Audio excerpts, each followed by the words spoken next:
बाबा परशुराम भगवान की जय।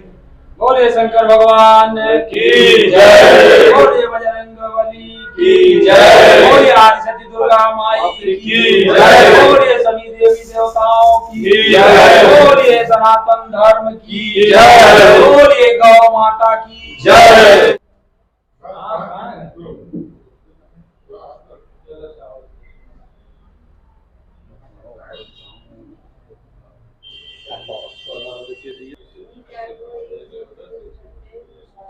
नमस्कार दोस्तों, जनपद सोनभद्र रेनीकोट नगर यहाँ पर बहुत ही हर्षोल्लास के साथ में श्री परशुराम का जन्मोत्सव आज मनाया जा रहा है। काफी गणमान्य व्यक्ति रेनीकोट के यहाँ पर उपस्थित हैं। मैं सभी लोगों से श्री परशुराम जी के बारे में जानकारी भी लूंगा और इनको आदर्श भी माना जाता है। इनसे हमको कुछ न कुछ प्रेरणा जरूर मिलती है। जैसे आज्ञाकारी पुत्र के रूप में क्या कहना चाहेंगे जो श्री परशुराम जन्मोत्सव के बारे में कहना चाहते हैं? ये तो हम लोग का भगवान के स्वरूप में श्री परशुराम जी भगवान विष्णु के रूप में अवतरित हुए हैं।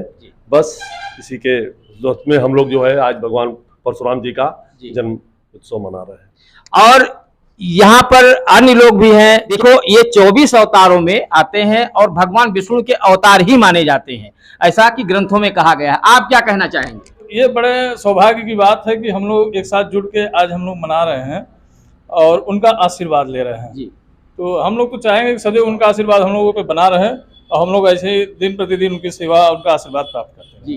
धार्मिक ग्रंथों में इनका फरसा बहुत ही मशहूर था, क्योंकि 21 बार इन्होंने छत्री विहीन पूरी धरती कर दिया था, जैसा कि ग्रंथों में लिखा हुआ है। क्या कहना चाहेंगे भगवान परशुराम जी के बारे में? हमारे पूज्य हैं जी और हम लोग इनकी सेवा में लगे रहते हैं जी। और लगा है कि हमारा थोड़ा से बीचे में कुछ व्यवधान आने के कारण नहीं हो पाया जी। नहीं, इसके पहले इसका हम लोग बड़े हार उल्लास से मनाते थे जी। और आगे भी मनाने की चल रही है प्रक्रिया और चलती रहेगी जी। जय बाबा परशुराम। भगवान विष्णु के छठे अवतार हैं जिनको हम लोग अपना आदर्श भी मानते हैं जी। और इनका जन्मोत्सव बहुत धूमधाम से मनाते हैं। देखिए, सभी लोगों में प्रसन्नता है और हमारे ये आराध्य भी हैं। जैसा कि भैया जी ने बताया कि 24 अवतारों में भगवान श्री परशुराम जी का भी अवतार है। बहुत ही हर्षोल्लास के साथ में श्री परशुराम जी का आज यहाँ पर ये जन्मोत्सव मनाया गया है और यहाँ पर जो लोग उपस्थित हैं मैं उनसे बातचीत भी करूंगा। क्या कहना चाहेंगे हमारे जो आराध्य हैं श्री परशुराम जी, इनके बारे में आप क्या जानकारी देंगे? भगवान परशुराम भगवान विष्णु के छठे अवतार हैं जी और ब्राह्मण कुल के सर्वश्रेष्ठ हैं। हम सभी ब्राह्मणगण इनको अपना वंशज मानते हैं। मतलब मैं इनको मानता हूं कि हम लोग इनके वंशज है जी। और मैं हर ब्राह्मण से ये कहूंगा कि भगवान परशुराम को पहले वरीयता दे और जो हमारे वंशज को चलाने का कार्य किया, हम अग्रणी होके चल रहे हैं, तो इस परंपरा को हम अपने बच्चों को भी बताएं और समाज को जागृत करने के लिए परशुराम जयंती का इसीलिए वो हुआ है कि सभी ब्राह्मणगण एक साथ एक जगह उपस्थित होकर हमारे जो वंश में एक भगवान के रूप में एक पैगंबर जिसको मान लीजिए या एक गुरु के रूप में, इष्ट देव के रूप में पैदा हुए हैं, तो हम अपने बच्चों को भी बताएं कि इन्होंने किस तरह से 27 बार पृथ्वी को छत्री विहीन किया और ये संदेश दिया कि एक ब्राह्मण के वर्चस्व से अगर कोई लड़ाई लड़ता है तो वो ब्राह्मण शस्त्र भी जानता है और शास्त्र भी जानता है। और उस शास्त्र और शस्त्र की दोनों की लड़ाई में हम पहले काम करते हैं कि आप मानव सेवा, अगर मानव सेवा में हमें कहीं कमी नजर आती है तब हम पहले शास्त्र से काम करते हैं, फिर अगर वो नहीं बनता है तो शस्त्र उठाते हैं।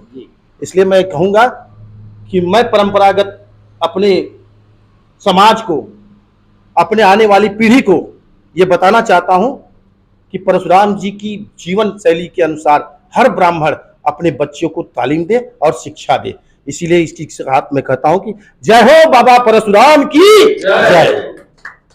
देखिए बहुत अच्छी बात कही कि अपने आने वाली पीढ़ी को अगर हम संस्कार दे सकते हैं तो सनातन धर्म हमारा मजबूत होता जाएगा और ये आगे आने वाली पीढ़ी में धीरे धीरे बढ़ता जाएगा। संस्कार अगर अब अपने बच्चों में हम नहीं डालेंगे तो सनातन धर्म बिल्कुल जो है खत्म हो जाएगा, क्योंकि उनको जानकारी ही नहीं रहेगी कि हमारे सनातन धर्म में क्या था, कैसे पूजा होती थी, कैसे शास्त्रों का अध्ययन किया जाता। ये सब धीरे धीरे प्रथागत होती जा रही है, जिसको संभालने का काम ये ब्रह्म समाज ही करेगा। ऐसे आने वाली पीढ़ी को जागृत करने के लिए ब्रह्म समाज को आगे आना पड़ेगा। आप क्या कहना चाहेंगे? सभी को पहले तो जय परशुराम। यहाँ पे जो कार्यक्रम चल रहा अपना परशुराम सेवा समिति रेणुकूट द्वारा जी, इसी के लिए मैं सभी लोगों का धन्यवाद करता हूँ। और मैं यही कहना चाहूँगा कि जिस प्रकार अभी लोग जो चीज़ें भूलते जा रहे हैं, इस प्रकार आपने देखा होगा कि राजस्थान में हमारे विप्र महासम्मेलन हुआ था। इसमें क्या कि वहाँ के ब्राह्मणों ने सरकार से एक उम्मीद लगाई कि विप्र आयोग बने। उन्होंने आयोग बनवाया और वहाँ पे एक बहुत बड़ा महासम्मेलन हुआ, जिससे कमजोर वर्ग, जो हमारे कमजोर वर्ग हैं, उनको कहीं ना कहीं आर्थिक सहायता मिल सके। तो मैं यही कहना चाहूँगा कि आने वाले समय में यहाँ पे भी ऐसा आयोग बने और यहाँ पे भी कमजोर वर्ग के जो हमारे भाई बंधु हैं उनको एक सहयोग मिल सके। मैं सतीश चंद्र उपाध्याय जी। आज हम लोग हमारे आराध्य देव भगवान श्री परशुराम, जो कि श्री हरि विष्णु के छठे अवतार कहे जाते हैं भी कहे किया जाते हैं जी।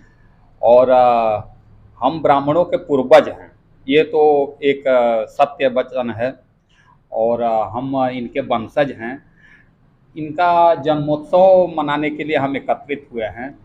भगवान के रूप हैं, अंशावतार हैं, छठवें अवतार हैं श्री हरि विष्णु के।